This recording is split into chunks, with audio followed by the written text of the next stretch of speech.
way or another on the news. Vanakkam, my name is Michelle. I am the West Coast Region Manager. I'm soon to be changing jobs within Solutions Journalism Network. I will be our Equity Initiative Manager. But mostly what I'll be doing is working with newsrooms so that they can understand how to use solutions journalism and infuse it into the work that they do. So that is what we do. I come from about 10 years in radio journalism. National Public Radio is the national radio station similar to BBC in the US. And I did that for about a decade. Also was a Spanish professor, so Holly and I have a lot in common. My colleague Holly, I will let you introduce yourself. Awesome, thank you, Michelle. My name is Holly Wise, and I live in Austin, Texas. I teach journalism at Texas State University, and I also work with the Solutions Journalism Network. And my job in Texas for SJN is to connect our Texas newsrooms with the resources that SJN has. I spent 2018 into 2019 living in Bangalore with my family, and I taught solutions journalism at Mount Carmel College for 1 year.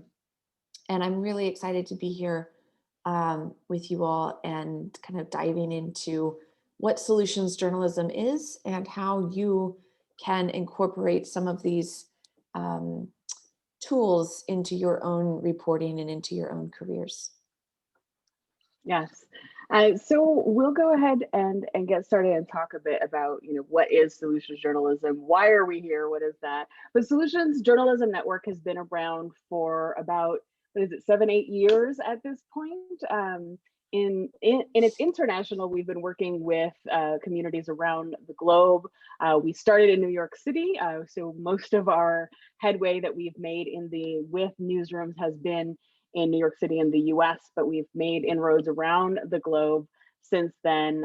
We have a lot of newsroom partnerships as part of what we do. I work directly with newsrooms for the most part, but when I have the opportunity to virtually be in Chennai, I never say no to that opportunity. So that is why I'm here today.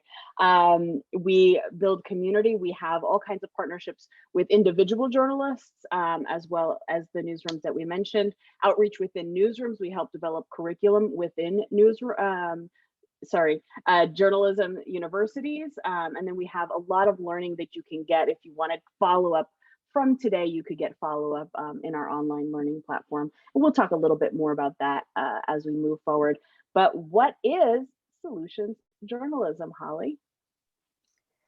Thank you. And we are a small group here today, this evening. So I would invite you in chat. I'd love to learn a little bit more about who Michelle and I are speaking to. So feel free to give yourself a quick introduction in chat. Maybe let us know what you're studying, where you're working.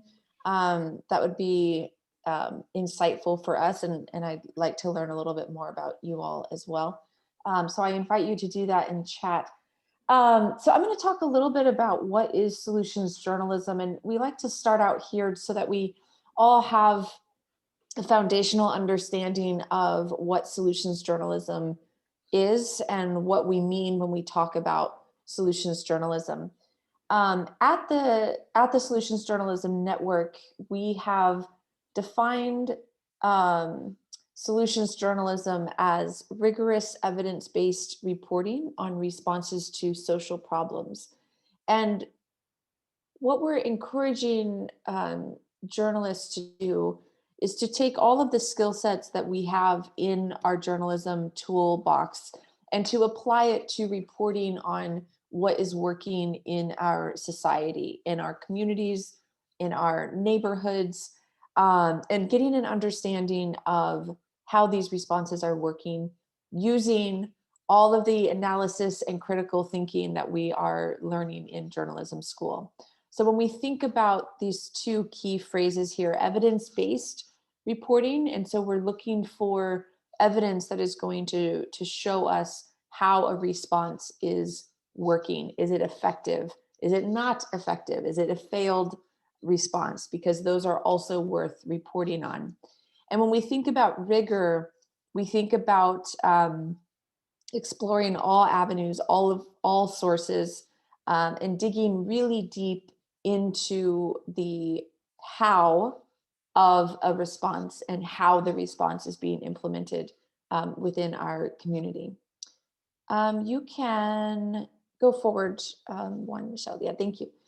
So this is an example for you to kind of compare how a problem-focused story is going to match against a solutions-oriented story. And oftentimes this is really easy to detect because the problem-focused headline is going to focus on the problem. And a story that delves into how a community is responding to a problem is going to have more of a how-to headline, as you can see here. The story that you see on the left out of the University of North Carolina at Chapel Hill focuses very much on that initial problem of COVID-19 and how students were transitioning to remote learning. The story that you see on the right, the solutions-oriented story from Mumbai, is going to focus on how a slum in Mumbai beat back the virus despite India's cases continuing to soar. So this is a clue for us to say, okay, this is a how-to story, how they did this despite the challenges that they were facing in the slum. Go ahead, so thank you. So we know from research that our audiences really thirst for content that is going to dive into responses, right? So solutions journalism, our audiences really want solutions journalism. And this is true in the United States, and it is true also in India, where you are and where you may likely do most of your reporting. Without examples of effective responses, the anxiety that our news often creates tends to lead our audiences to a state of helplessness. And when people feel as though nothing can be done about the problem, they tune us out, right? And we all have probably experienced this in our personal lives as media consumers, where we have to turn off Twitter, we have to step away from WhatsApp forwards and think about something completely different other than the news, because it can all get really depressing. And as media producers, we have to be cognizant of that for our audience and think about ways to draw them into our storytelling and not push them away. And solutions journalism, according to the research, is a way that we can draw our audience back in with us. When people think that something can be done about a problem, they're more receptive to the message that we're bringing them. This is an example from Bloomberg Business Week, and this was during the Ebola epidemic that was threatening the globe as well. And this was the headline from Bloomberg Business Week: Ebola is coming, right? Kind of etched out in this, as if you had dipped your fingers in blood and etched it out on a wall. And this was anxiety inducing for people around the world who were following the news, but also reading the content. So this was published, I think if you go to the next slide, it tells us it was published on October 18th of 2014. And the subhead there, much worse to come, very problem focused. The next day, or 2 days later, on the 20th of October, they had this headline that said, "How Nigeria Stopped Ebola," right? So you can kind of see this comparison between the problem, much worse to come, but then 2 days later, following up with a solutions-oriented story, which goes into a lot of detail about how an entire country actually stopped Ebola.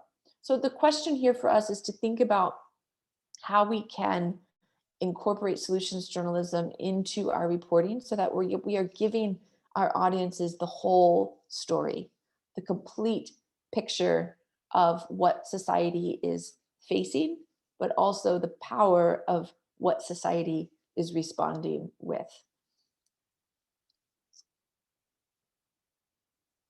And let me introduce to you the story tracker. We towards the end of our time together today, we're going to give you a little bit more information about the story tracker. But if you go to our website, and we'll put the link for you in chat, you'll find the solution story tracker. And in there, we have aggregated more than 10,000 stories from around the world, and from multiple journalists across TV, radio, print, digital outlets who have produced solutions journalism stories. You can search the story tracker if you're interested in a particular topic.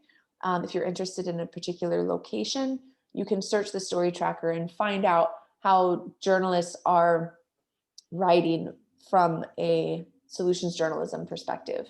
It's a really great resource, and I encourage you all to check that out. And this resource is where we're getting the stories that we're using as our examples today.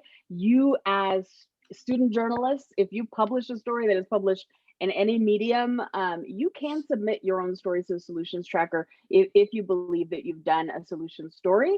So stories that are not considered solution stories will not be accepted in there, but it is a good way to kind of test yourself and say, am I on the right track?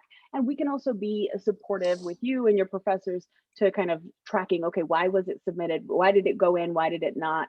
And there's a way to get more information about that. We'll talk about that a little bit more moving forward. But let's talk a little bit more about solutions journalism. I love what you were saying, Holly, about the mental health aspect of it and behavioral health aspect of it.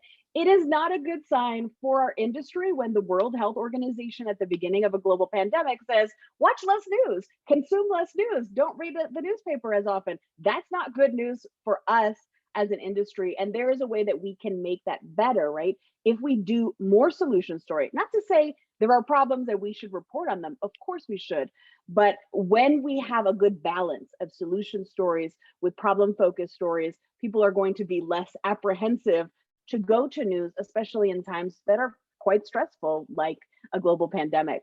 So every solution story has four, we call them the four pillars. They can be the four qualities, however you like to say it, but every solution story has four things. And that is a response, evidence, insights, and limitations. So the response is not just, okay, there was this effort to clean the air in Los Angeles. We have a lot of air pollution in Los Angeles. There was this effort, and the quality of the air, how it's improved since the 1970s to now. Just that they did it is not enough. We need to know how they did it, what steps were taken. Sometimes those steps that were taken required a lot of funding that needed to come, a lot of politicking that needed to happen after the politicking. And once the law was passed, what were the steps that were taken and in laws and enforcement to make sure that the air quality improved? Those are the types of things that we look like. And solutions journalism really could be for any medium. A lot of the examples in here are health related because of the global pandemic and because I spent most of my career as a healthcare journalist. So that is something that I focus a lot of my thinking around. So again, the response is the details of how something happened, how something was changed. We need some evidence of results. That can be quantitative or qualitative. That can be numerical. We've got some hard stats data. That can be some more qualitative data. But if we've got qualitative evidence of people saying this is how it works for me, we want to dig down and try to really give some heft to that if we don't have as much numerical evidence. But the gold standard, if we can, is to have both. But I would never say don't do the story just because you don't have the numbers. Try to get the good qualitative evidence that you can possibly get to. And we'll talk a little bit more about evidence moving forward. We want to have some insights. Every good story has good insights, but specifically for solution stories, those are the lessons that we can learn from a response, right? What did we learn from this response to better understand the problem, for example? What did we learn about the response that makes us better understand the things that have to happen to be able to react to a specific problem? Those are the kinds of things that we're talking about when we're talking about insights. It's not inspiration. In the US, CNN loves to do CNN heroes. Look at how nice these people are and how great they are, and they give them cash rewards. That's fine. If you want to do that kind of reporting, that's okay. But it's not solution stories because that's around inspiration. We really want to show you what we can learn from a response. And then the limitations, this is because we're not talking about public relations with this type of journalism. We are talking about doing hard journalism, which means that we have to be critical of a response. Even the best responses, in Los Angeles, we have a major problem with homelessness, and it worked, and they found a good solution that worked really well. Political will said, this is expensive, we don't want to invest in it. That is an important limitation that has to be highlighted. And why does this response work for certain people and not as much for other people? But we still want to be looking at all the different types of responses that are out there. So these are the 4 pillars that really make the solutions journalism. And we will give you some examples of just a piece. Actually, perfect timing for me to move forward. Here we go. We've got lots of examples moving forward, but this is one example. Pretty important in the US. We just had an election. Did you hear about that? Yeah, I think you might have heard about it. So we had to do an election during a global pandemic, and the US has not had COVID under control. But there were lessons from South Korea because early in the pandemic, they held an election. And so what can we learn about democracy and voting during a global pandemic? And here's some of the things that we can learn from South Korea in this particular piece. So basically the response, sometimes we call it the how done it because we want to have those steps that were taken. They had personal protective equipment for voters and the people who were working in the polls. They spaced people out, so they didn't take everyone all at once. They spaced people out little by little. They screened people for symptoms. Do you have a fever? Do you have any other symptoms that are important that may mean that you have COVID? They had sanitation stations, places for people to wash, people to dispose their PPE so they're not just throwing it on the ground, which is a major problem that we have in the US. They had, if you came in and you had symptoms and you wanted to vote, they did not turn you away. You were still allowed to vote, but you went to a different area, so there was no chance of you contaminating people who came in to vote and had no symptoms. And then if you had a confirmed COVID and you were in a hospital, they brought the polls, they allowed people to vote in the hospitals. They brought the polls to the hospitals. So everyone was able to vote, but no one was exposed to anyone. If you had no symptoms, you voted alone. If you had symptoms, you voted twice. If you had confirmed COVID, you would be voting by yourself. Those are important steps to take. They seem pretty self-evident, but we know that a lot of places aren't making those things, which is why it's so important to be covering these issues. So then we want to talk about a little bit of what's the evidence. They had pretty strong voter turnout. And the folks who came to vote, there was a lot of anecdotal evidence of support, right? It'd be really great if they were able to give you some really good numbers of there was no change in voting from the year before. Maybe they had increased voting. That was not discussed quite as much in this article. That would have made it stronger, but that's okay. This is where it was, and this was really close to after they had these elections when the story came out. Then we have some insights, and there was a few more insights, but this is an important one. Korea already had taken many measures to keep their cases down. So the weight and the difficulty of having an election during a pandemic was not the same as, for example, the US, where our cases have exploded since our election and since our holidays. And then we always want to be looking at those caveats, the things that aren't necessarily working or aren't working for everyone, the limitations. And I just pulled the quote right out of the story. It's an efficient system, but it's not foolproof. This is a really important thing. Just because you're doing it well doesn't mean that it's perfect. And that doesn't mean we don't want to let the perfect be the enemy of the good when it comes to solutions journalism, but we want to be clear about what works and what doesn't. And people have to follow the rules. In a culture such as Korea, people are maybe more likely to follow the rules than a culture like the United States, where we really love not following the rules in this country. And there were delays in testing results. So because of the delays in the testing results, you could be tested today and then vote tomorrow, but may not have the results until the following day. So that would be problematic in terms of keeping people separated. So this is a good example of, you can take each of these pieces, see those 4 pillars in a story, and I can send you guys an email following up. I'll send these slides to your professor to distribute later. But there's also, I've got a handout that has all of these, so you can kind of just jot them down as you're looking at stories in the tracker or stories that you're thinking about doing. I've got another brainstorming worksheet that I have that helps you kind of think, do I have everything I need for this story? What else do I need? What can I get to get this story together? Any questions so far? Holly, did you notice anything in the chat?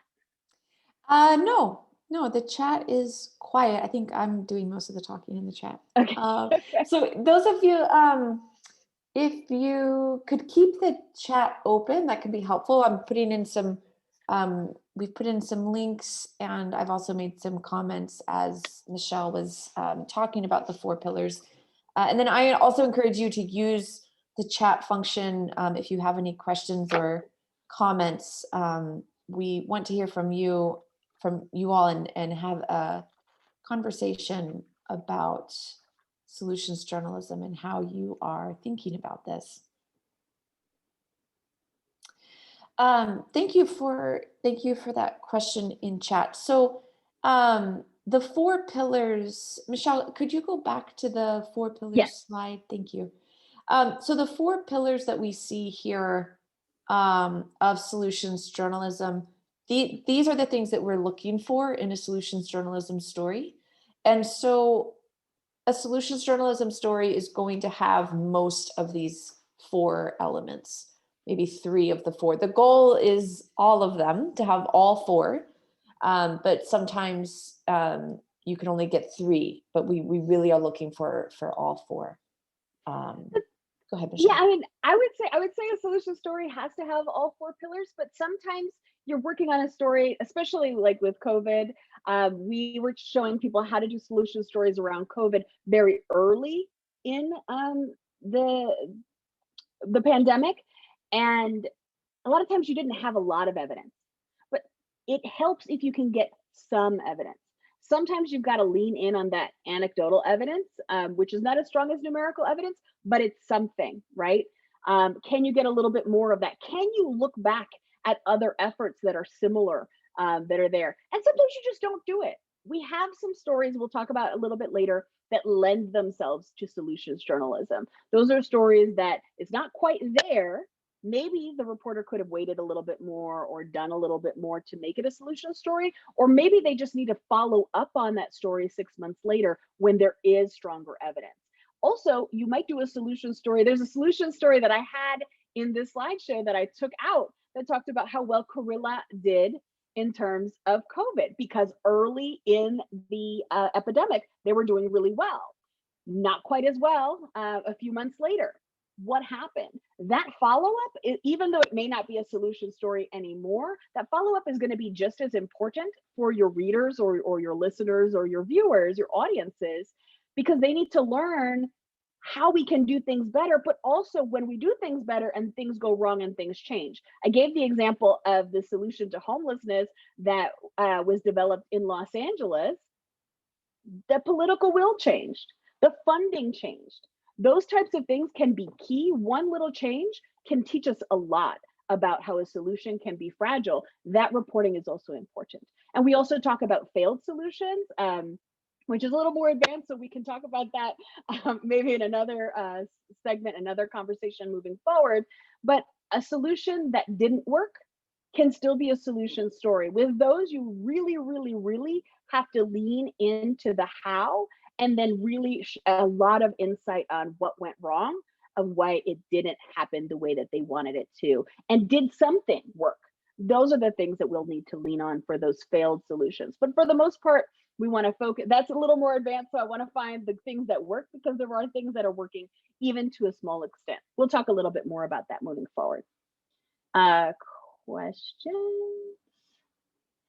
What constitutes evidence in solutions journalism? Must it be data proven or can it be anecdotal? It can be both, and we're going to talk a lot more about evidence moving forward. Any other questions?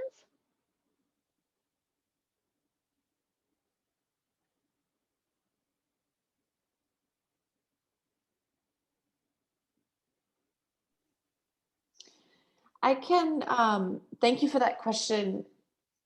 So I think it's important for us as reporters to get the official statement from authorities, but to also do the on the ground reporting as well, which I understand can be challenging during COVID. Um, we have to learn from our audience if the government response is working, right? Because we all know that the government and authority figures are going to say, yes, like we implemented this policy, everything's great. But our job as journalists is to dig deeper and to go and say, is it really working for the people who it is intended to work for? And we have to talk to those humans and learn from them if that response is working. So we are not just relying on a government statement or something that an authority figure tells us is working. We are doing our due diligence as journalists to find out from people on the ground. This comes back to that early definition of solutions journalism that I talked about that said this is rigorous reporting. This is not rewriting a government press release to make it sound like everything is fine. This is doing the reporting to make sure and looking for that evidence. So thank you for that. And your point is very well taken. That is why we have the 4 pillars, because we have to look at the limitation. If we're really looking at the limitations, if there's so much limitation and very little evidence that it's working, then it's probably a failed solution, or we need to really tamp down the rhetoric that we use and not try to make it. We have to be careful that it doesn't blow out of proportion, especially when it's being fed to us by a government organization that's saying, oh, look at how great we are and the things that we've done. We really want to know who's being affected. If we're covering a program that is helping folks who are suffering from lack of food, is that really working for them? We've had the issue in the United States. I live in Los Angeles. It is extremely diverse, many different languages, hundreds of languages spoken in this very small, large city, but small area. And people were going to food banks. There was this great story about the solution of food banks, but they had to create a new food bank for like Asian Americans who didn't really know what to do with some of the American staple foods that weren't culturally relevant to them. And so there was an Asian American food bank that had foods that were very culturally specific and relevant to Chinese Americans, to Indian Americans. This is something that's really important because, if I give you macaroni and cheese, maybe you've had that before, but my husband, who is Tamil, never saw that before he came to the United States and thinks it's still kind of a weird thing for people to eat. So anyway, can you grab the next question? Yeah, so I want to get to the question about, is the process central to the narrative? And I think this is a really important question, and we'll talk a little bit more about this when we talk about how to do solutions journalism. But quickly now, yes, the process of how a response is being implemented is central to this narrative, which means that our reporting has to expose the process. The way that we interview our sources dives beyond the surface level, and we ask our sources important questions about how the response is implemented, how it is funded, who are the key stakeholders, who are the key people who are implementing the program. And so that process becomes extremely relevant and central to the narrative. And we'll talk a little bit more about that. So there's another question about the impact of solutions journalism. We have some research. This is mostly in the US with a handful of different newsrooms that we worked with in the US. But on page views, for example, People are more likely to share on social media stories that they find that are solutions oriented. They're more able to be more engaged and read the story all the way through than a problem focused story. So we're seeing more and more evidence that the solutions oriented stories actually really do resonate with folks. We're working on more research to highlight this, but we've got some really good evidence that it does resonate better with our evidence, with our audiences. We are not suggesting that we leave our problem focused stories behind. If you're covering a problem that is not well understood, there are a lot of problems that we talk about a lot, but we don't necessarily know the details of what's actually happening on the ground. Those problem stories need to be done. I really love to do solution stories that were part of a series, for example. I would look deeply into a problem and cover the problem, ad nauseum in a series of several different stories. And I would follow up with another series of solutions oriented stories of what are the things that are being done that we know may work to make this problem better, and the evidence that we have that supports whether or not it's working. So we're not talking about leaving it by the wayside, exposing the problems, but we're saying that we can do just as much good for our audience, if not more, if we're also presenting those solutions.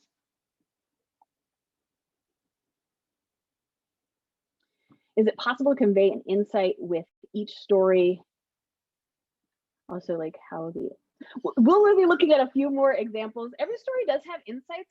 Sometimes, I mean, people have asked us, does this work only for print stories, or does it? We have a lot of examples that are print, but it works for television. It works for radio. It works for, and in a radio, we used to do 1-minute pieces. If you work in television in the US, they're 90 seconds is one of the longer pieces. We have at least one story, our shortest story in the tracker that is a solutions piece is a 1-minute radio story, and they have evidence, insights, limitations, and how.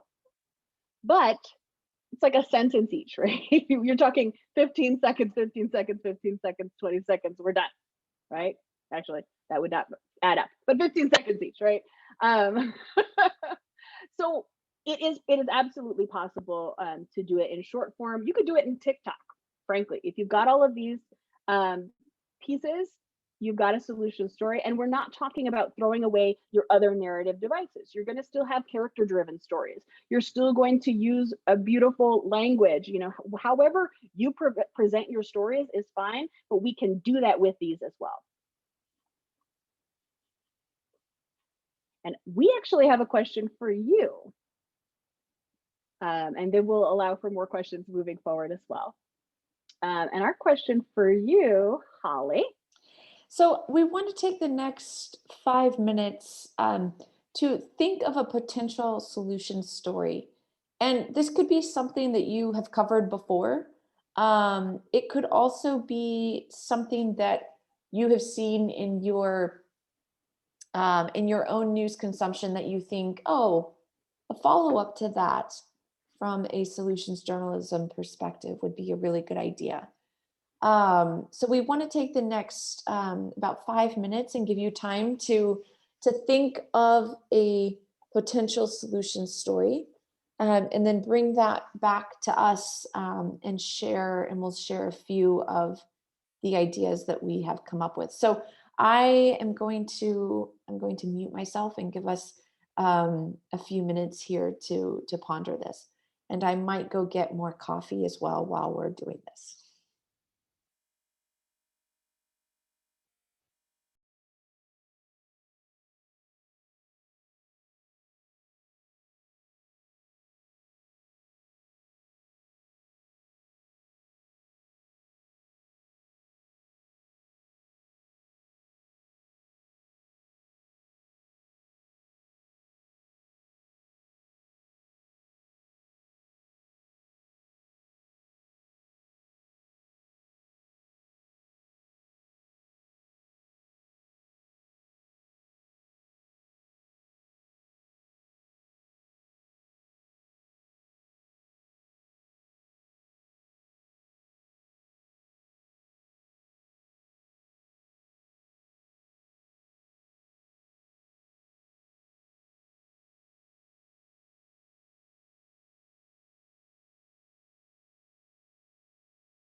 So we'll take about another minute, and then we'll come back, and Michelle and I are eagerly awaiting your story ideas.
Is there a brave first volunteer who'd like to share an idea that you've got? And go ahead, feel free to open your mic and talk to us. Sujan? Hi. Yeah.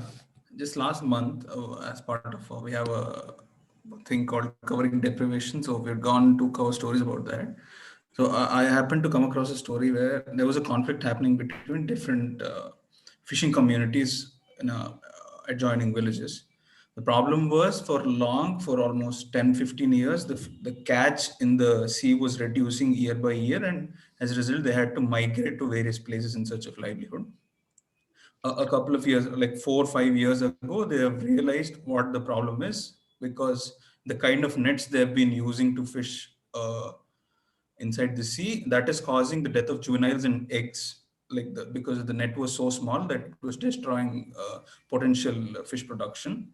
So they decided among themselves that they're not going to use it anymore. The conflict arose when one group of fisher folk started using it because the fish catch increased as a result of banning this net. So that was the conflict, and I mean they fought, and there was some skirmishes happening. So that was the story that I covered. Going back, they were very clear about what the solution to their problem was. All they wanted was to sit down together and make an agreement among themselves and abide by it. So when politicians and when the political forces got involved, it got into a violent conflict where people fought amongst each other. So I just wanted to go back. Now that we're talking about it, I came to know that the problem is a little. I mean, it's on track to being solved. But if there is an opportunity, I would want to go back and see how they responded to that at that point of time. I was there when the conflict was happening. Now I want to go back and see how they responded to it. Yeah. And that what you're saying, that going back, that could be another solution if there is a good solution that is worth covering there. But the original story could be a solution story with the major limitation of not everyone agrees that they have to use this net, even though we know that they were able to revive the fish population by using the larger net. So that original story could also be a solution story, depending on how it's framed. And that's what we're talking about often, is the framing of the story.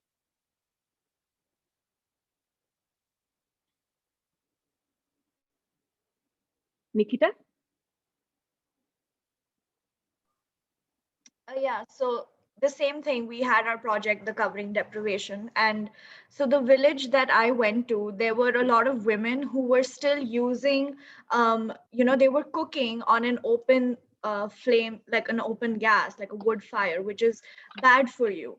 And the government had come up with this scheme that allotted subsidized LPG cylinders to every rural family if you have a below the poverty line card, or like some kind of like a annual income of something, or so basically they had this whole list of um, um, criteria that you would be allotted this LPG scheme. But when we went to this village, we found that none of these people were even aware of such a scheme, nor did they have it. But the government data showed that it had the rise in the LPG fuel had increased to like some 20% or something annually, or over the years since the scheme was launched. But there was this village where the women weren't even aware that they could do such, they had the ability to get subsidized gas and maybe not have all these lung disorders or whatever that they were facing.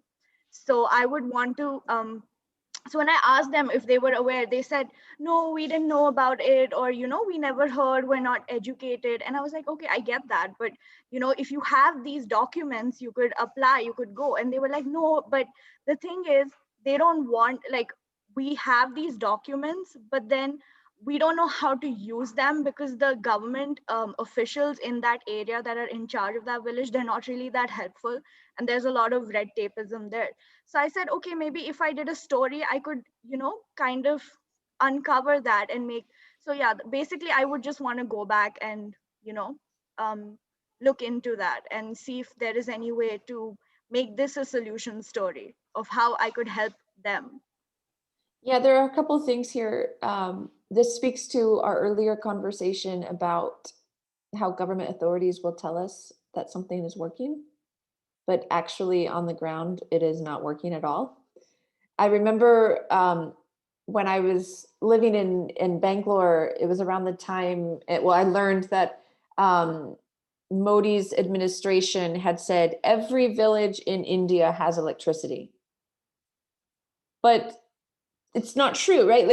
Like reporting on the ground said that they might have the wires, they might have the infrastructure, but there's no power, or people don't know how to access it, like all of these things that you just mentioned. And so that is our job, is to say, okay, thank you for giving me the information, government body. Now let me go and see how this is actually working in communities. And Michelle was talking earlier about reporting on failed responses. This could also be an opportunity to say, this isn't working, and these are the reasons why. So I think it's a great opportunity for a follow-up. I think that it's also, I'm going to play a game here, because I don't know if this is the case, but let's just say that the government organization was telling the truth. Maybe they were lying, but if you found a community where it worked, and you could make the contrast to the community where it didn't work because outreach was terrible, making that contrast of how it can work and how it can fail, you've got good response, some evidence, and limitations. And those limitations are important. I've got a story that I actually didn't include today, but I use often with student groups. And that's a story of, they have all these drive-through where you can get tested in the US for COVID. They created a walk-up. And this was in a community that was low income. A lot of people didn't have cars, a lot of immigrants.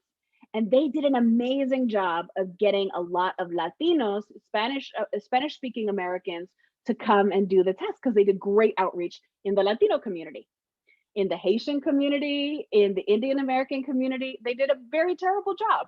They did not do good outreach. And so it was a success for one community and a failure for another. And you can frame that as a solution story, but you've got to make sure that you're paying attention to, because it worked for these people doesn't mean it works for everyone, or it could work for everyone if you do whatever those steps are. And we know that the steps were outreach and language specific outreach.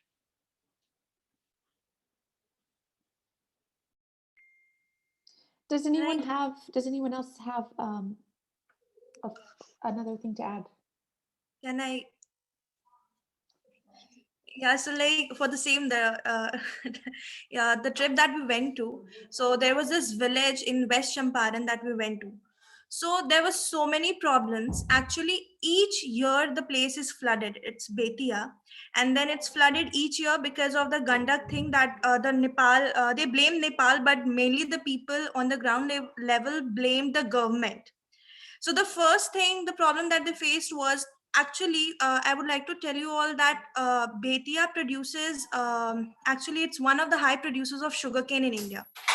So the land is now covered with silt, and they want to shift the silt from one place to another, but the government doesn't want them to do that, because the silt that actually lays there is actually of high importance for the government. So they want to send their authorities and collect all the silt and then transfer it to some other place. So the farmers there are waiting for a solution to be taken care of. The second thing was that there was this man who actually literally, he couldn't actually hold my hand, but he forced me to go to his place. So his cow died, because of the flood, and because it got some fungus on its leg, and the cow died. And he said that, there is this government doctor who isn't even there. My cow died, I didn't even have rupees 500 to pay to the doctor, and he had the solutions for everything. He was actually explaining us that how, the dam that is built is actually not a proper dam, and this should be done, or this should be taken care of. But then whenever the authorities come, they do nothing. They listen to us because they come here for vote. And the area actually has one single government school where there are kids going to that place, and because of the lockdown, because of the COVID situation, there has been a complete shutdown of schools and everything.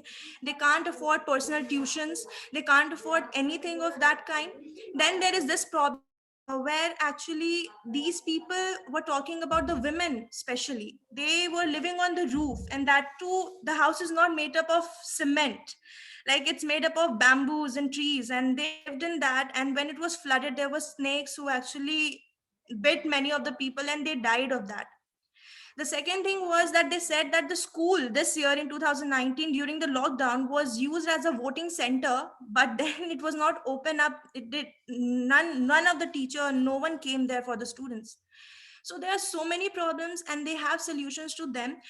So I really wanted to know, I really wanted to go to that place now, and I wanted to know what is happening now.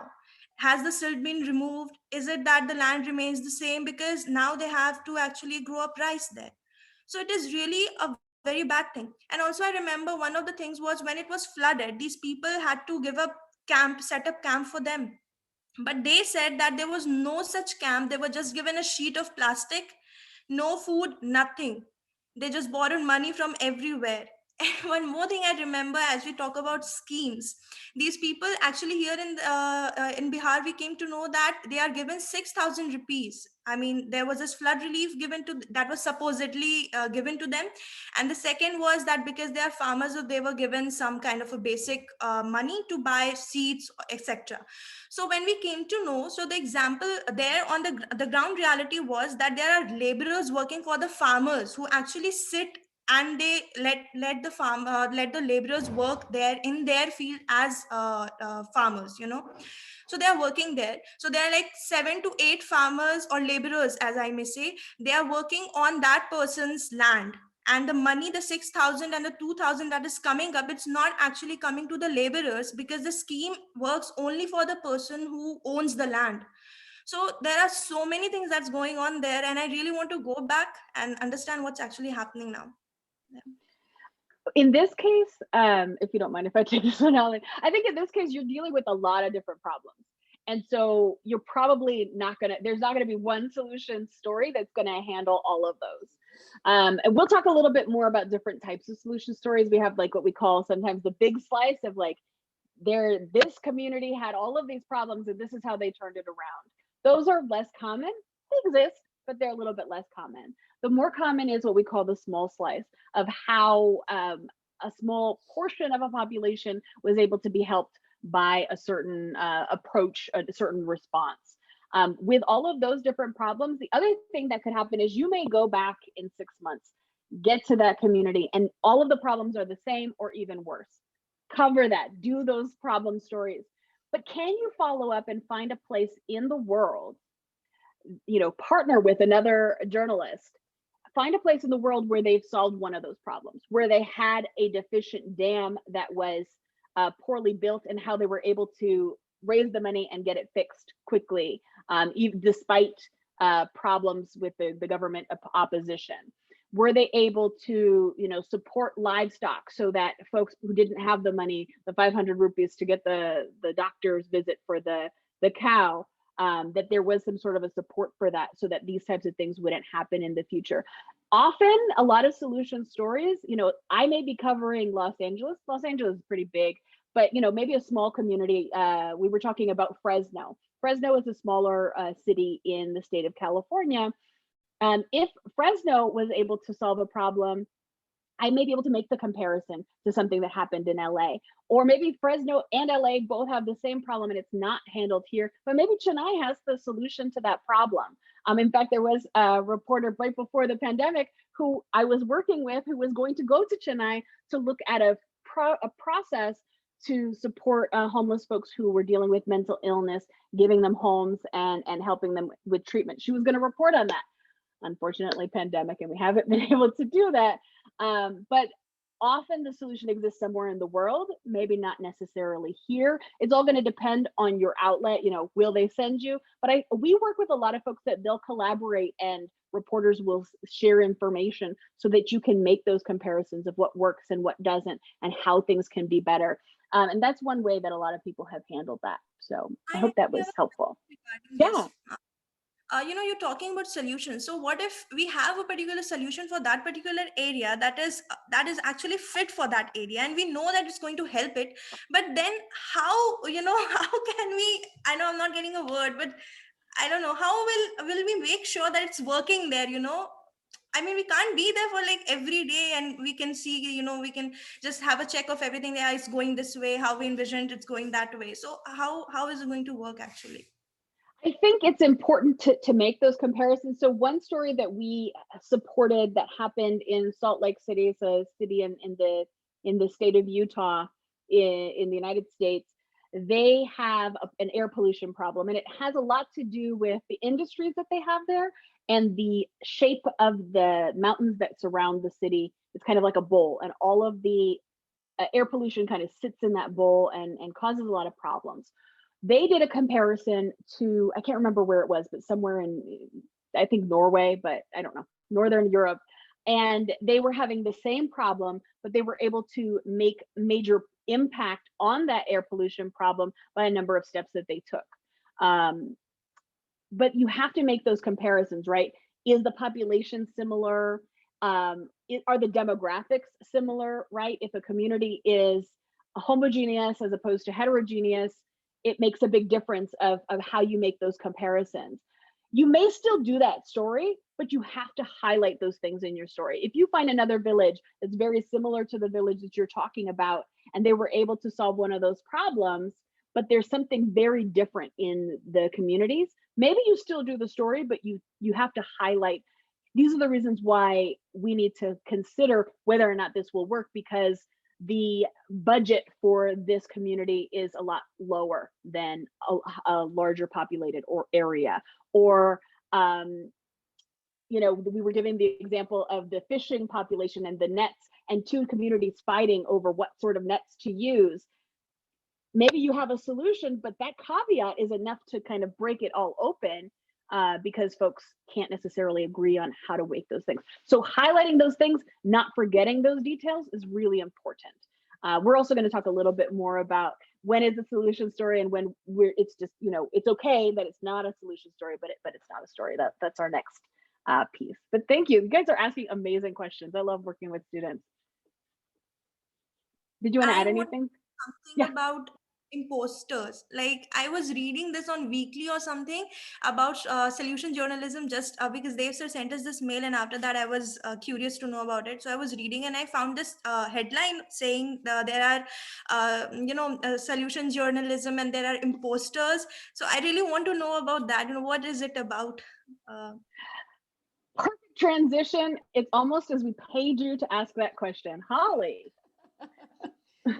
Thank you. That's exactly what we're going to talk about next. So these are stories that we call imposters.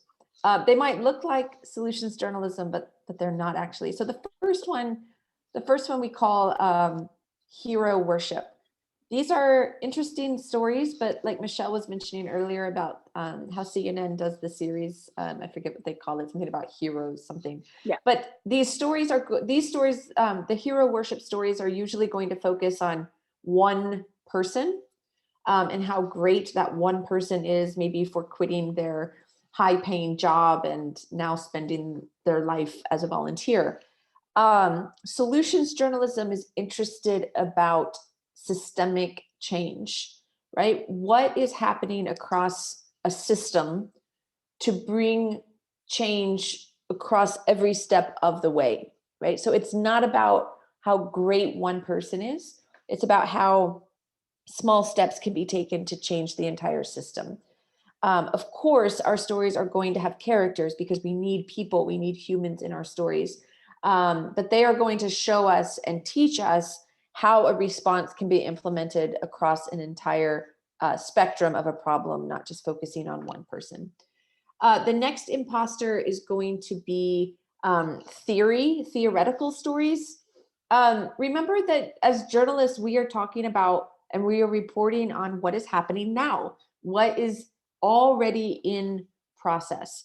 And I think this speaks to a question in chat earlier. We are, excuse me, as journalists, we are interested in talking about the issues and the responses that are already happening in our communities.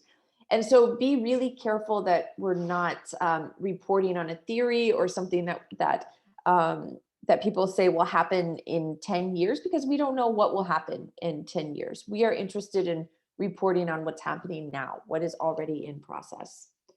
Another imposter, and Michelle, if you have anything to add as I'm talking, please interrupt me.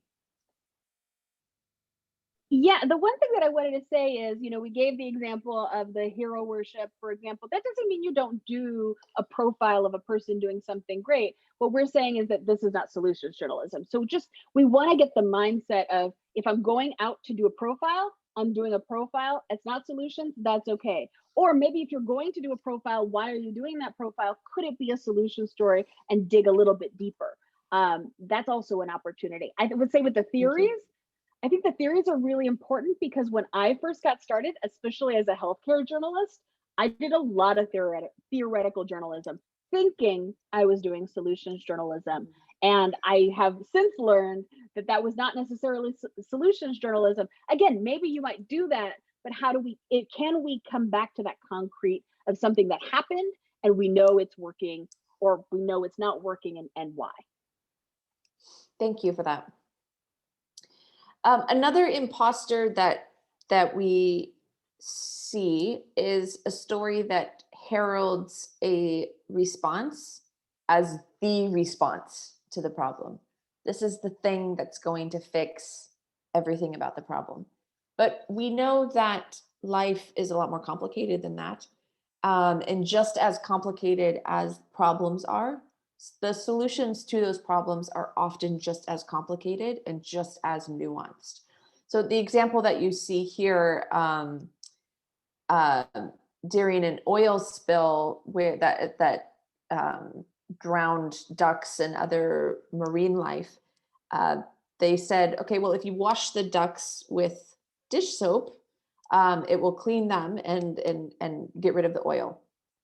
But if you were to examine that a little bit further, you would see that, yes, the dish soap would clean the oil off of the ducks, but the dish soap residue would also negatively impact other marine life, right? So very often solutions are complicated, and our reporting has to reflect them. And a red flag for me is anytime someone claims that they have found the solution to a problem, right? We know that that's likely not the case. We may have really good responses that are helping to solve the problem, but very rarely does one response or one solution fix the problem.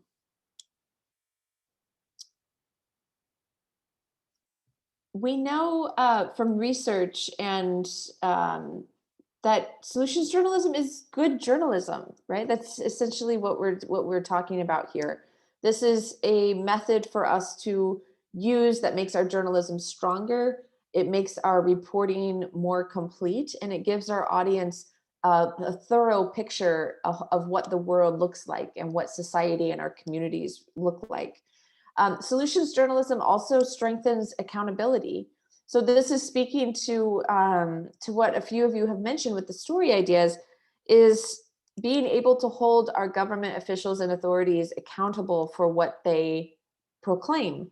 And one way to do this is something that Michelle talked about earlier, is reporting on how other communities are responding to problems, right? Because very often we can go to another community and report on how they are fixing the problem, bring that information back to our community and ask our government officials, why aren't you doing something similar? Why haven't we found a way to work around this problem? And solutions journalism is also a way for us to investigate the problems that are right in front of us, that we are facing within our communities. And so we have people who ask us, isn't this just good journalism?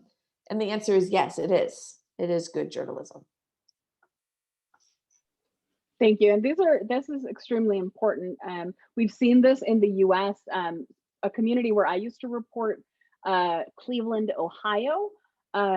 It is a place where they have a lot of lead poisoning, especially in low-income children.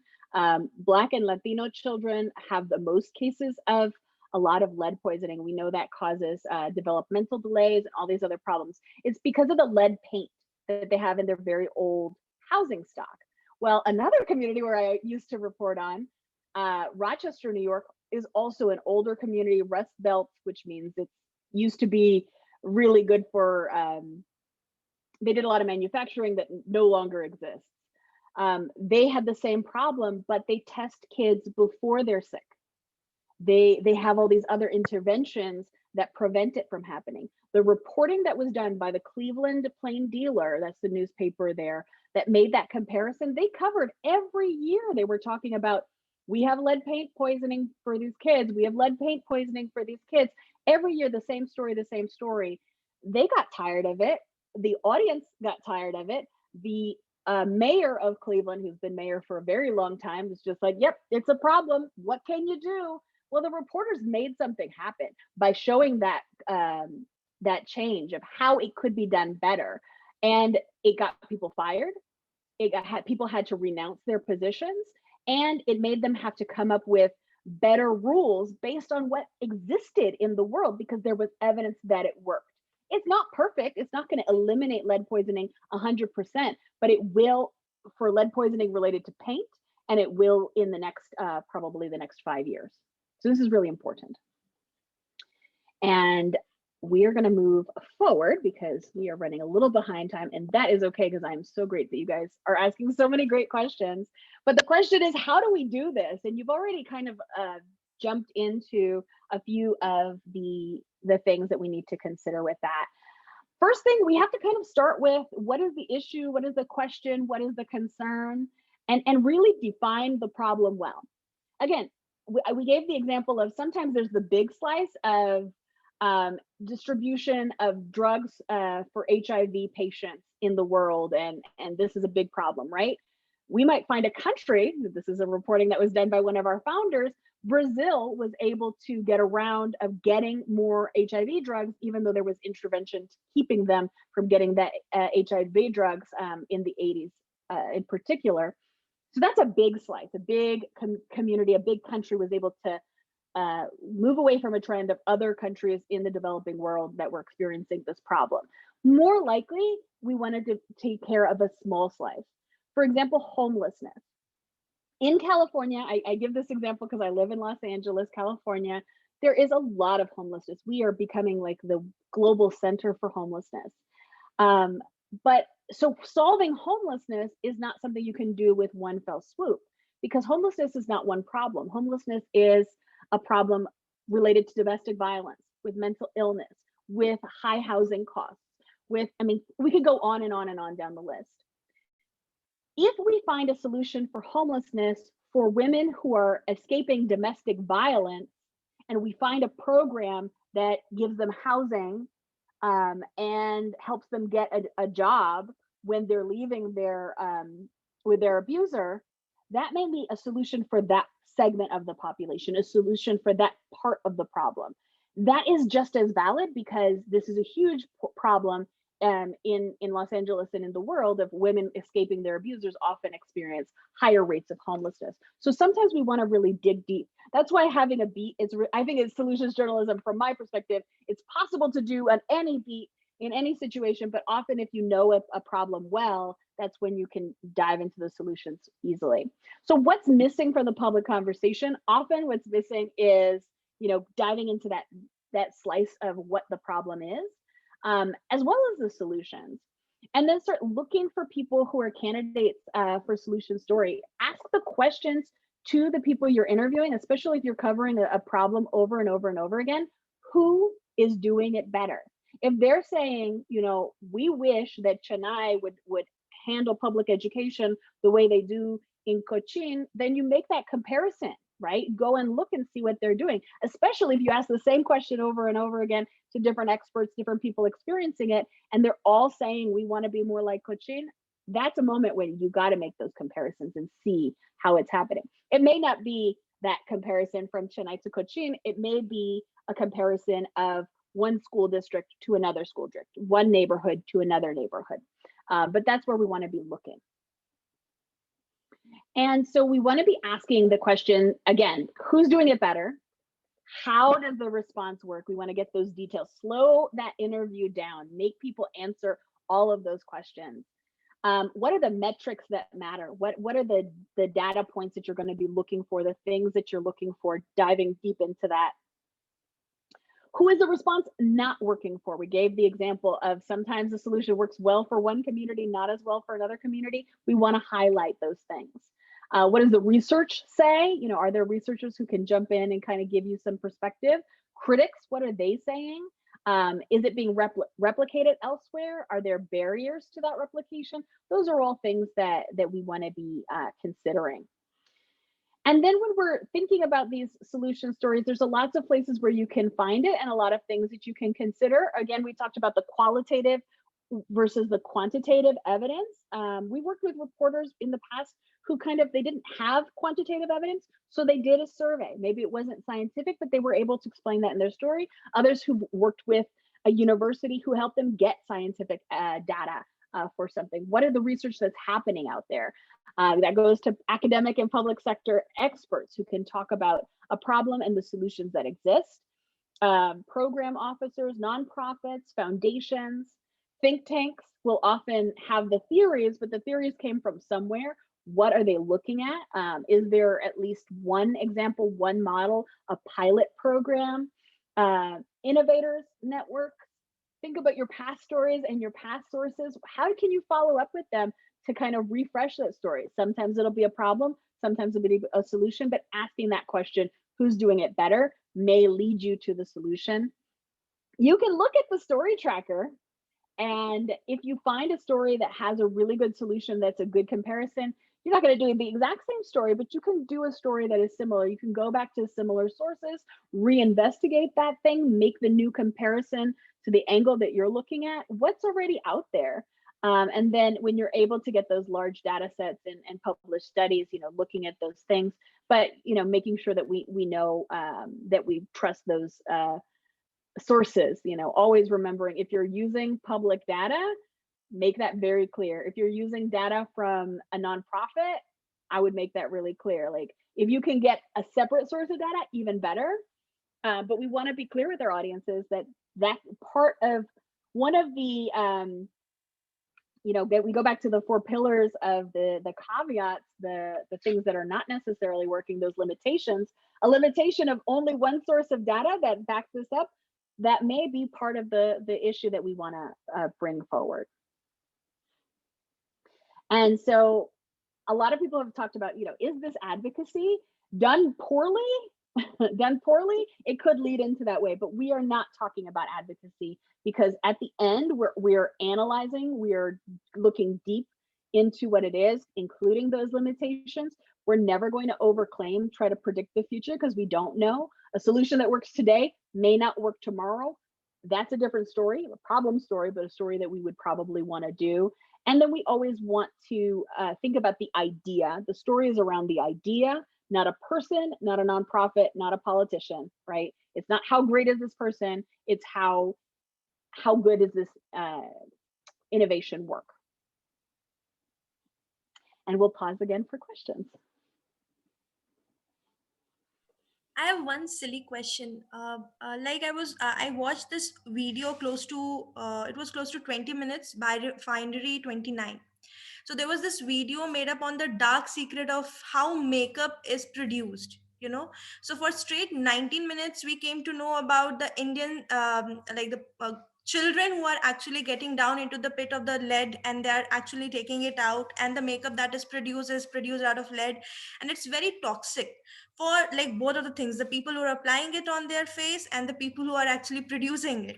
So there are so many things to it. So when it comes to solution journalism, how can we work on this story and make it a solution piece? Like, I want to know it really.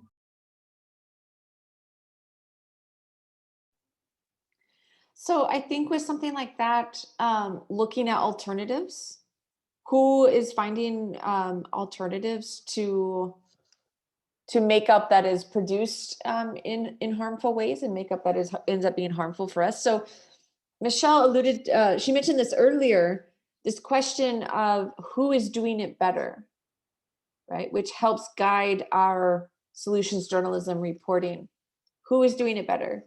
Someone somewhere has probably found a way to produce lead-free makeup. So find that person, that company, and report on them. Dig a little bit deeper. Find out if what they're claiming is true. Are they truly lead-free? We know that a lot of companies, a lot of fabric and textile companies will say that their material is environmentally friendly. They use less water, they harvest it differently, etc. But upon closer investigation, you realize that it's actually just a marketing scheme, right? And so you have to find out who's doing it better, and that will guide your reporting on every issue. Michelle, do you have anything to add on that? I do. I think with makeup in particular, I can think of a very simple solution. Don't wear the makeup. Don't buy that makeup, right? But it's not just, oh, don't do this, right? That would be an opinion piece, and I don't know if that's actually going to work. And how do you get people to change culture to not wear the makeup and to move to using more natural products? But is there an education campaign teaching people about those problems with the makeups, teaching people how to read the labels of the makeup, to choose better? That would be a possible solution, especially if we know that it's working, at least it's working in one community or one part of the globe. That could be part of it, right? So we just kind of have to think of a little bit differently. There may be no one in the world who's producing a better makeup. I don't know this. But for example, I try to use less plastic. And so I try to purchase cosmetics and, lotions and toothbrush that doesn't use plastic. There was one company that I wanted to buy from because they say, oh, all of this stuff is plastic free. Well, the truth is they just take all the plastic wrap off and put it up in the store, right? So that's not a solution. But if I can find another place that actually is doing something that is completely plastic free, that might be the solution.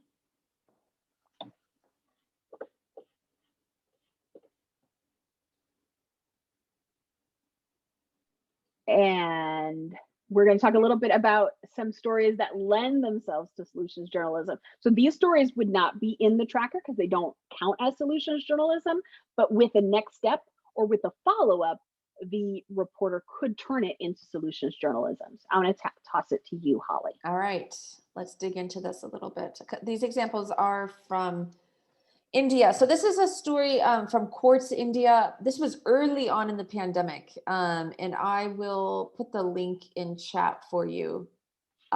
This was in April of last year. Let me do this here for you. I can't talk and type at the same time. Okay, there's the story. This was early on in the pandemic when there was a lot of mis and disinformation about COVID-19, how it was transmitted, all of this. In India, there was a group of about 300 scientists who got together to take each claim that was being passed around, specifically on WhatsApp, and to debunk the fake news that was happening. Now, as you read the story, this was a good story that was more of an informative piece. This is what this group of scientists are doing, but it was too early to dig into the effectiveness of this response, right? In a world where there was so much fake news, especially in the beginning of the pandemic, it was really hard for a group of only 300 people to really tackle each rumor that was being spread around. So this would be a really great opportunity to come back now, 9 or 10 months later, and do a follow-up on this piece and talk about what were the insights here, what were the lessons learned? Is this a response to fake news that worked? Did they find measurable success? Is the evidence there to support that this was a response that worked? Because COVID-19 is something that was a new problem that the world was facing, a lot of the responses to that problem were also new. And so it gives us a really large opportunity to come back and do additional follow-up reporting to find out if a response like this worked. And if the evidence is there to support that it did work, then this may be a response that other places, other countries, other communities may want to look at. And this may also be something that scientists will use in the future to combat fake news and misinformation on other topics. The next example is something similar as well. This was a story that was dealing with herd immunity, also fairly early on in the pandemic. And the reason why I'm showing you these is because these are stories where the evidence just wasn't completely there.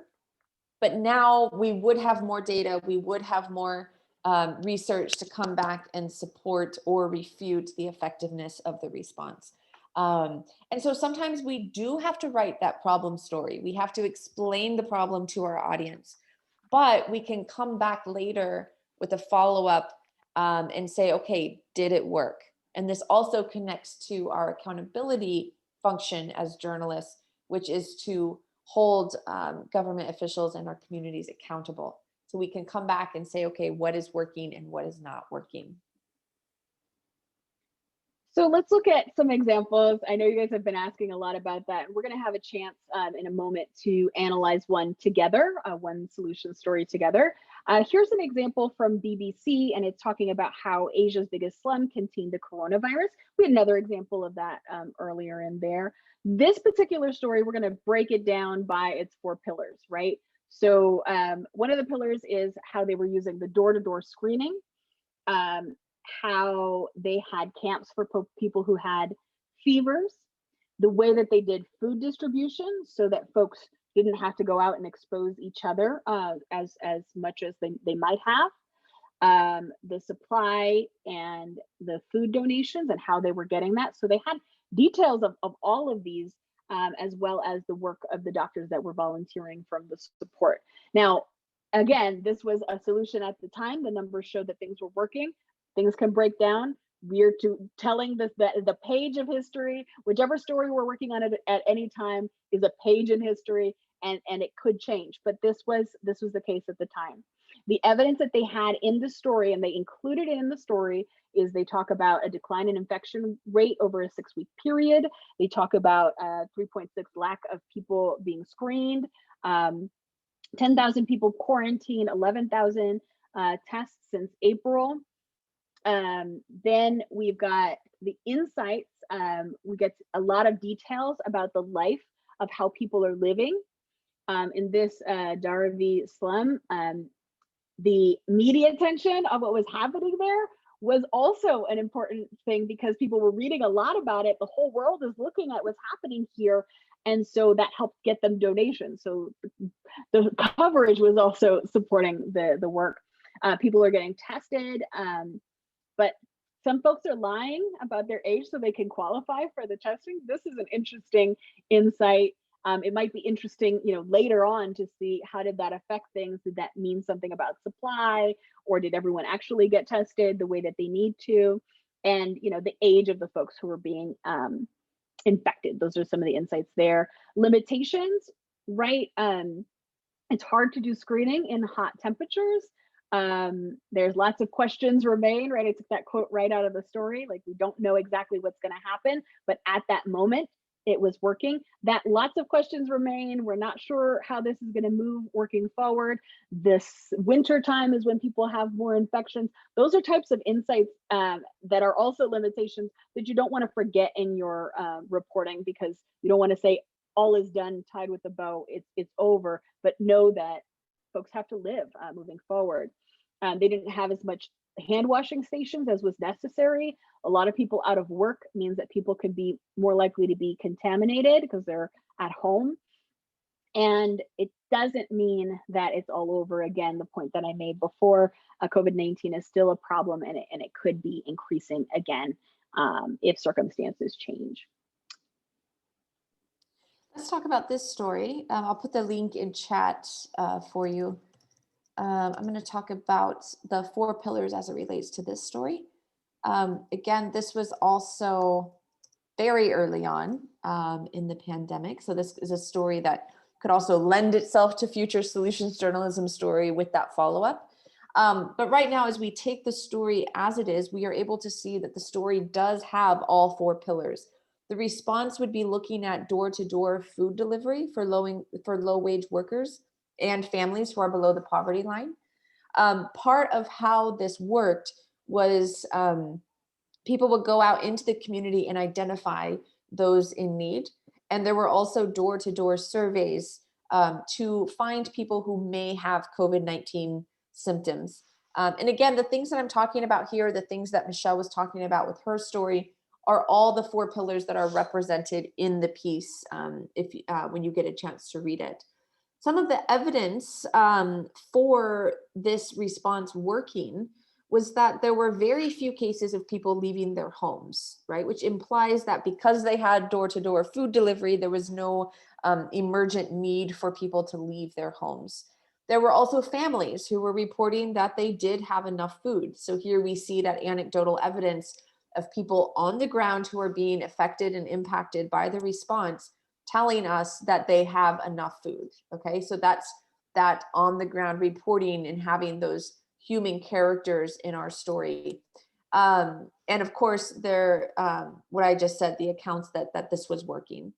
The insights here, the lessons to be learned that other communities might learn from this particular story, is that partnering with local civic groups is crucial in executing a response of this scale, right? So if another community is facing a similar problem, they will read this story and understand that they need to find those local civic groups to partner with. And also, it was important to have support from the district administration officials as well, right? Some of the limitations here, and this was said, a direct quote in the story, was that the execution is not foolproof. There are going to be mistakes that will be made. There might be people who are missed in the survey, and so it's not foolproof. It is not perfect. And then also there was a big unknown if this is sustainable in the long term. Is this something that can be maintained for months and months and months of a lockdown? And that is a kind of a clue that there's a follow-up here to come back to this community in a couple of months, in 3, 4, 6 months later, to find out if this is sustainable for the long term. Thank you. So we're going to actually listen to this radio story together. I will also put in the chat so you guys could follow along on this one.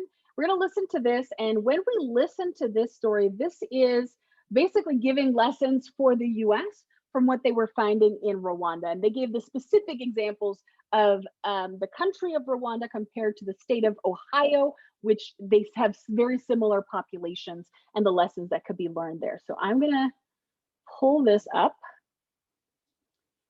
and put the link in the chat. We'll listen together in Michelle, just a second. Yes. Yeah, can you be clear about what we're looking for while we are listening to the story? Yes. Oh, yes. I just want to make sure that the story is in the chat because I. Okay, so we'll listen to this together. Before we do, can you all still see the screen? Take a piece of paper in front of you, or if you're fast typist, put, response, insight, evidence, limitations on a piece of paper, and just take notes of what you hear. In a moment, what we're going to do is we're going to go into groups, and in those groups, we're going to share what did you think was the response? Oh, I thought it was this. I thought it was this. What are the evidence that you found? Share what you found, kind of discuss it, argue if you need to a little bit, politely, and we'll come back and we'll discuss it as a group of what we were able to find. And you can go ahead and follow along in there. So actually, let me make sure that I have sound sharing on. And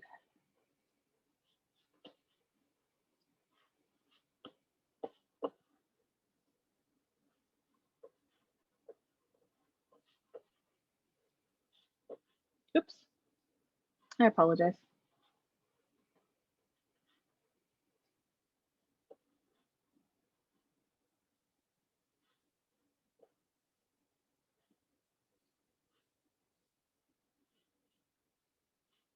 Okay, so we're going to go ahead and get this started. Coronavirus cases are rising across much of Africa, but one country on the continent, Rwanda, has managed to keep the virus in check. NPR's Jason Beaubien reports. Rwanda is listed by the World Bank as a low-income country, and yet when it comes to COVID-19, it has accomplished what even some of the richest countries in the world have failed to do. And it's done it by making smart use of its scarce resources and responding aggressively to the virus. So aggressively that if you happen to be going down the street in the capital city, Kigali, there's a chance that you might randomly get tested for the coronavirus. So whenever someone driving a vehicle, bicycle, motorcycle, even walking, everyone is asked if you really wish to get tested. Seben Sanzimana runs the Rwanda Biomedical Center, which is the arm of the Ministry of Health that's in charge of tackling COVID.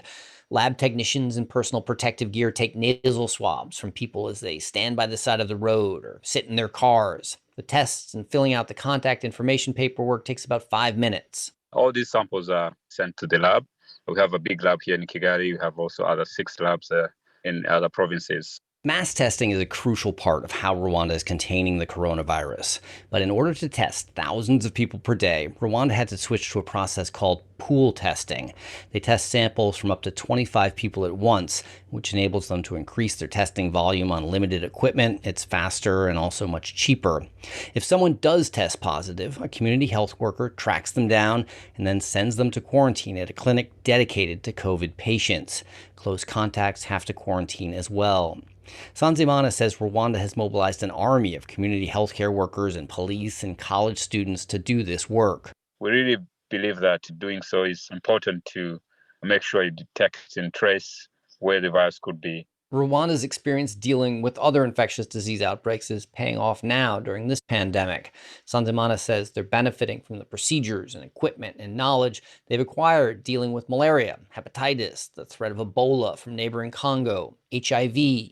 The main machines we are using for COVID testing, generally they are HIV machines that were there, using the same structure, same people, same laboratory diagnostics to apply quickly to COVID testing. Since March, this country of 13 million people has recorded just over 1,200 cases. The state of Ohio, with a similar sized population, has recently been reporting that same number of cases every day. Rwanda did a few things that I think are quite smart. Sema Sagayer is the head of the Sergo Foundation, which has been analyzing data and trends around COVID across Africa. One is they responded really early. They put some of the most stringent lockdowns in place. And in fact, we've been monitoring physical distancing data across the continent and even within regions in the country. And Rwanda, they've physical distanced the second most across Africa. And some say this is due to steady national leadership on the crisis. Tolbert Nyenswa, who ran the Liberian Ministry of Health's response to Ebola in 2014, gives Rwanda high marks for how it's been handling COVID.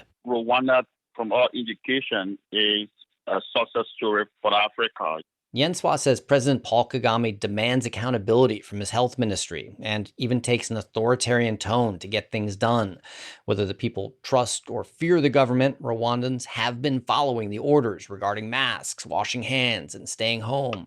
Yenswa worries that the worst is yet to come in Africa with this pandemic, but he says Rwanda is an example to other countries on the continent that even with limited resources, this virus can be contained. Jason Beaubien, NPR News. Okay, so we have heard the story. You have it in front of you if you need to skim it again or give it a read over. And I'm going to now take a moment and put you into groups. If I can figure out how to do that quickly. And then you can discuss how to make all of that happen.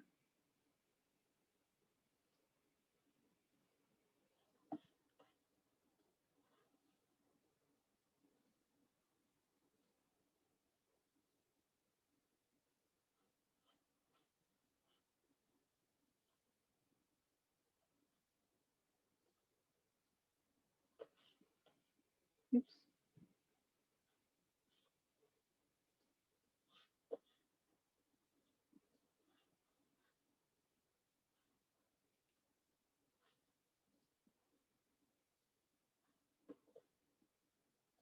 Okay, so when you see the little thing pop up on your screen that says that you're coming into a room, go ahead and just say yes and go to that room.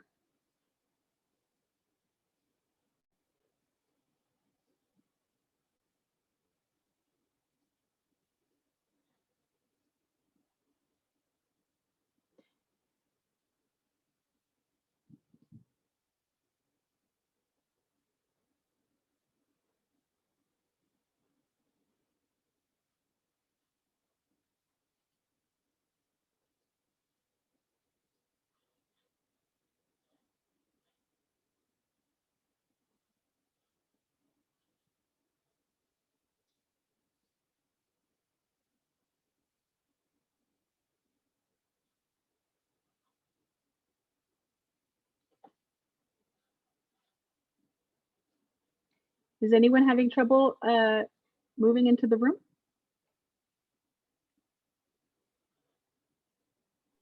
I was in room 3 and then all of a sudden I came back here. Okay. You should be sent to room 2.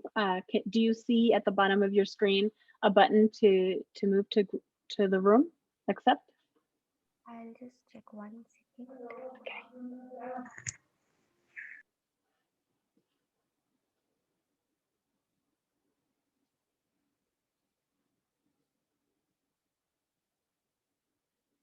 No, I can't see anything. She's still showing up and unassigned on mine, Michelle. On my screen, it shows her in room 2, but just not joined. So let's see.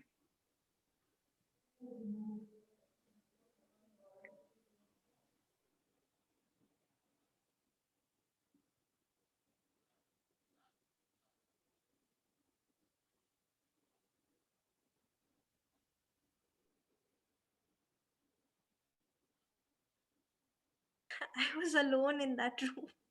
Yeah, I think there's been some problems. So let's discuss it in this room. I'm going to go ahead and join room 1. You guys discuss what you guys found, and then I'll join room 1, and then we'll regroup in about 5 to 10 minutes. Or actually, Holly, I can't figure out how to assign myself to a room. Do you mind going to room 1? Yeah, I can do that. Okay, I'm going to assign you there. Okay, so what did we find? So like, and everyone is welcome to join in.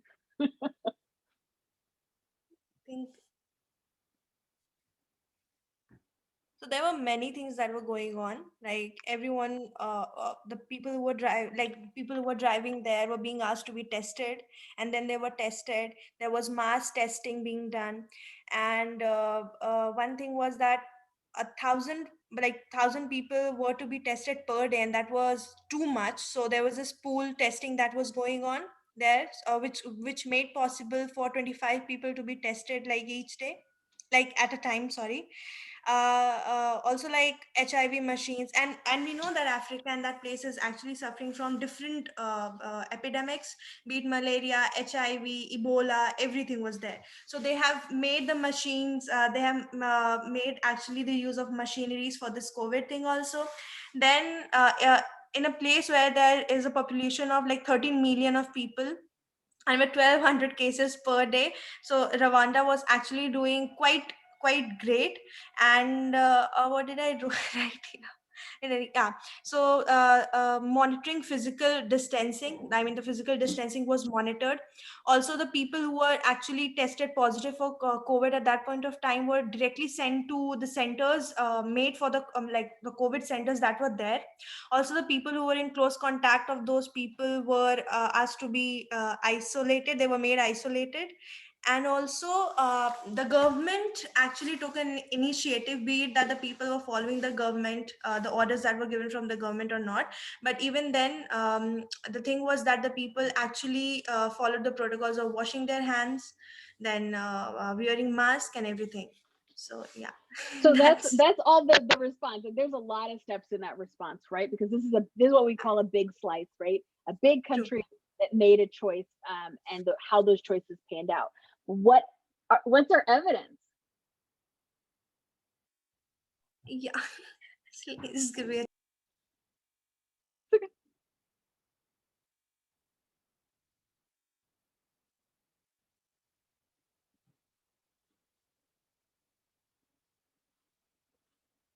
Can we say that the evidence was that like the pool testing can be taken as an evidence? No. I would consider that more a response. There's some insight in that, right? Because the pool testing came from the machinery that they already had in place, right? That's a huge insight, right? We learned a lot of lessons from other things, and this is what we were able to use, how we were able to reuse that lesson in COVID and equipment as well. Testing was the inside of it.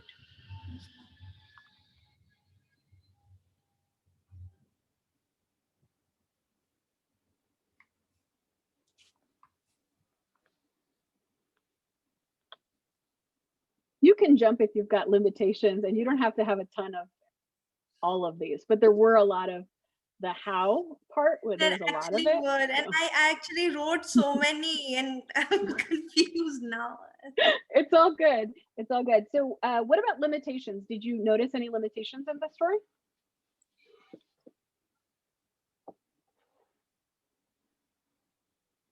Okay, so can we say that the limitations, one of the limitations were that them, I mean, I don't know for sure, but then like the government thing, could that be added up as a limitation also?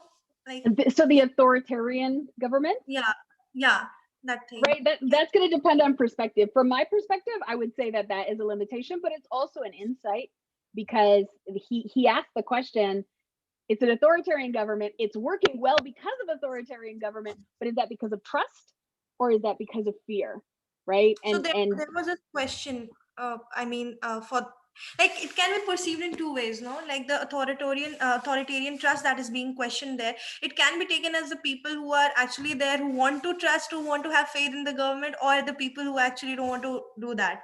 So can we like mention it even there? yeah, I mean, I think that you could use it as a limitation or an insight. You know, I myself, I called it an insight because it's kind of one of those fussy things, but it could also be a limitation, right? Because, you know, if we say that it's better to have, you know, free will to make your choices, and if you don't have it, then that would be a limitation, right? Has Deborah to say something? She does.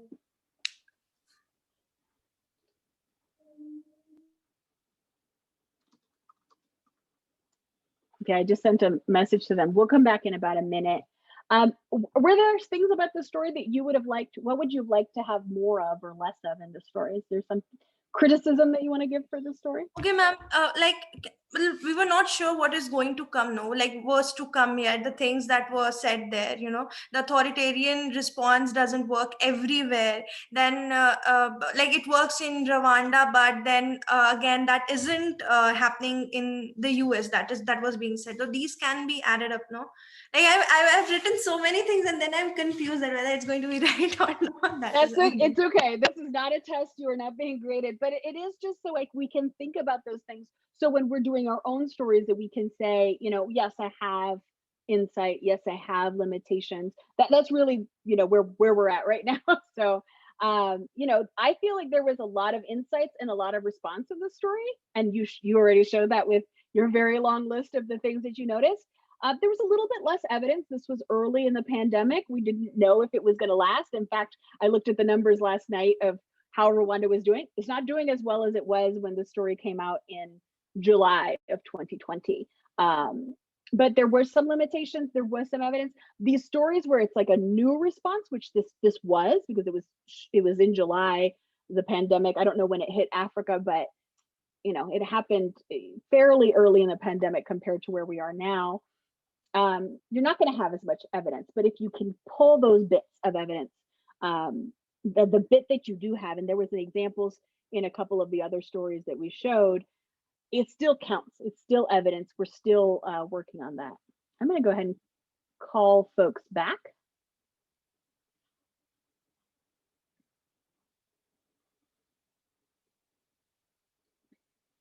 So I am going to invite you to open your mic and share what you found in terms of the response, how this response works.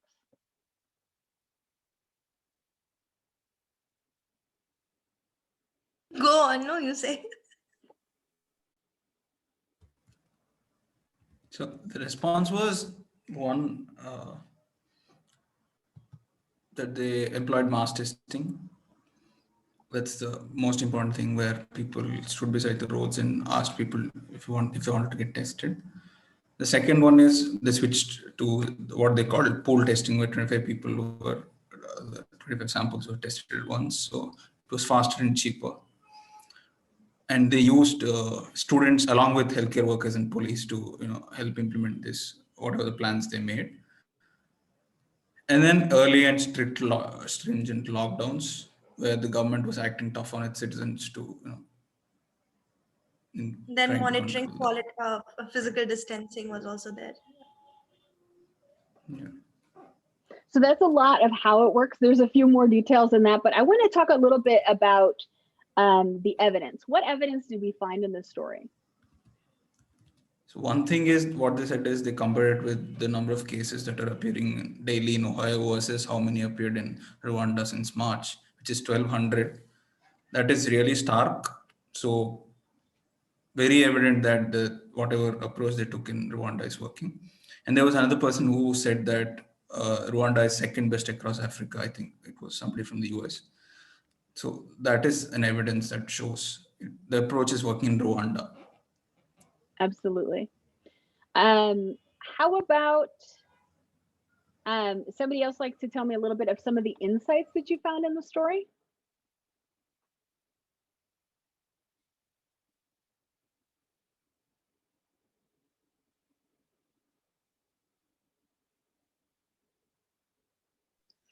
Or another way of saying that is, what lessons are there to be learned from Rwanda? Also, like ma'am said when we were talking, that this is actually the initial stage. We cannot be quite determined as of how, like now, as of now, how the situation is there in Rwanda. So can we add that also? I think that we can. I mean, I would call that a limitation more than an insight, but that's the thing about the insights. There's a lot of lessons learned that could go into both categories, but we want to make sure, can we have some insights that are in there? But yeah, for sure. Shall I add something? Yeah, please. Yeah. The insight is that more people are involved in this. Students are involved who are not usually done. So more stakeholders are involved, so it's more efficient. Stricter rules, because the government is hell-bent on implementing whatever they thought is the right strategy, it's working. For whatever Absolutely. reason, people are listening to what the government is saying by force or because they're feared about their lives. So I think those are the insights that I could come up with. What about limitations? We had a discussion about that particular insight, and maybe that's a limitation. Yeah, Are we there other discussed the same in limitations? our room. Yeah. It would be tougher to probably implement such a thing in a country like India or the USA, was one of the limitations we figured. So yeah, that. Absolutely. Yeah, we talked about that a lot as well. Yeah, because And in the then audience, I'm sorry, go on. Go ahead. No, there in the audience, I know that it worked in Rwanda, but that isn't happening in the US. So, like that thing. Right, and those comparisons are going to be difficult. When you have an authoritarian government, you can't make the same comparison to a community that is not authoritarian. And in fact, they had a lot of rebelliousness in Ohio when they were at the best part of the pandemic. So here are some examples. Again, I'm going to send these notes to you guys afterwards, and you guys can look these over. There's a few examples. You guys added more than even what I had here, and you looked at it in a slightly different way, and that's absolutely fine. The second most physical distancing in Africa is, I put it as an insight. It's a kind of an insight and some evidence, right? That we get to learn about how people are using this response. And those experiences, for me, I think this is really important when we're dealing with something like this particular pandemic. The experience from malaria, HIV, hepatitis, and Ebola are extremely important. So they were able to do the testing because they had that learned lesson. In fact, there was some really good solutions journalism about how, I believe it was Congo, but I could be wrong on the country, but how certain African countries were able to use the lessons that they had from Ebola and prevent and mitigate the spread of the pandemic with COVID-19 in those countries. That's a really important piece. And in fact, you can do that comparative story. We were talking about different places, but it could be different times, different issues that happened, and then making those comparisons, always remembering if we've got a really good solution. Like there was one comparison of farming in cities, and they made the example of Los Angeles up until the 1970s and made the comparison to Honolulu in Hawaii. Well, LA is no longer doing that. There's very clear reasons why, so can we actually learn those lessons from the past? Often we can, but we have to be really clear-headed about the differences between now and then, the same way we would be with different locations. So we are running out of time, but I want to make sure that we have time to answer any last questions that you might have. As I mentioned to you, we have lots of resources for all of this learning. If you want to take this forward, we've got the hub. This is on our website. It's solutionsjournalism.org/hub. There are modules you can do on your own time. I believe we have them in Hindi. We do not have them in Tamil. We have them in several languages if you wanted to go over these on your own time. And we've got things for just the basics, very similar to what we did today, but we have things that go into how to cover the health beat as a solutions journalism, how to cover health education, how to be an editor with solutions journalism. All of those things and those resources are there for your usage. This is the basic toolkit that I mentioned. I'm pretty sure that it's also available in Hindi, Spanish, French, so many other languages, and the guides that I mentioned as well. Again, the Solutions Story Tracker, I was hoping we would have enough time to delve into it, but it's pretty self-explanatory, and you can sign up on our website and you can put your own stories. If there are stories that you've done, even as a student journalist for a student publication, we accept those. So if there's anything that you've done in there, you can put in your own stories. You can use it to kind of test yourself. Did I do a solution story? And then what did I do that didn't make it a solution story? It'll tell you, we didn't have enough evidence to make this a solution story. Again, doesn't mean it's a bad story, just that we need to work a little bit further. And I've made some notes today of a follow-up email that I'm going to send you. And one of those is blog post about how practice makes perfect. The first story you try to do as a solution story may not be a solution story. That doesn't mean you just give up.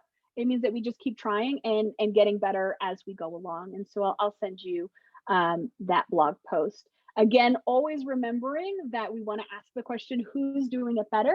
And whatever we're doing, any story, is there a possible solutions angle to the story for this story, for a follow-up, or for a story that I want to do several months in the future? So consider those questions. If you have any questions or anything else that you want to bring up, these are our emails. Feel welcome to reach out to us and speak to us. The time difference is different, but that doesn't mean that we won't get back to you as soon as we are able to. So I really appreciate your time. I know we are a little bit over time and it is a little bit later at night over there, but I'm willing to stay a few more minutes to answer any other follow-up questions that you might have. So I wanted to know about the in-person training. Like, how is it done? Like it was mentioned there, no, the webinar and then the online training, and then there is the in-person training. So how is the in-person training done? To be honest with you, every training that I do is, made for the population and the group that I'm working with. So today I used as many examples as I could find around India. But if I'm working with a group of housing reporters, I'm going to find housing stories. So very similar to this, but personalized. The other thing that we do with some of our in-person training that is a little easier to do in person than over webinar is we can do some brainstorming activities. And not that we can't do them here, but some of those brainstorming activities that I've done with folks is, I mentioned the problem of homelessness. How do you cover homelessness in a solutions angle? Again, there's not one solution that fixes homelessness, and homelessness is not one problem. So if you sit down and think, the way we've done it before is with sticky notes, because we like those, but whatever works. Just think about every problem related to homelessness. Homelessness is about disconnection with family. Homelessness is about domestic violence. Homelessness is related to mental health, addiction, high housing market, all of those things. If you can find, if you write all of those things, that's like 100 stories that you could do. And if you follow up with those 100 stories, there's probably at least 50, if not 100 as well, solution stories that you could do there as well. So that's one thing, but it all depends. Thank you all for this conversation. It's always wonderful to be with students in India. We love it. Yeah, thank you so much, Michelle and Harvey, for taking time and for us, making time for us. It's been wonderful. So if you don't mind, could you just share the resources with us, please, so that I can share it with the larger group of students? Yeah, I'll follow up with an email in a little bit with all of the stories that we looked at, or at least the solution stories, and a few other resources that y'all can use. Yeah, apologies for very few. Apologies for we're a small show in a small turnout. It's a Friday night. Love it. Yeah. Nikita, thank you all. Have a question? I want to make sure that I answer any questions that are left. Nikita, you opened your mic, so I think you might have had a question. Oh, no, I was just saying thank you. Like, this was a really insightful session. I'm glad. Thank you. Thank you so much. Yeah. Have a nice day. Bye. Yes.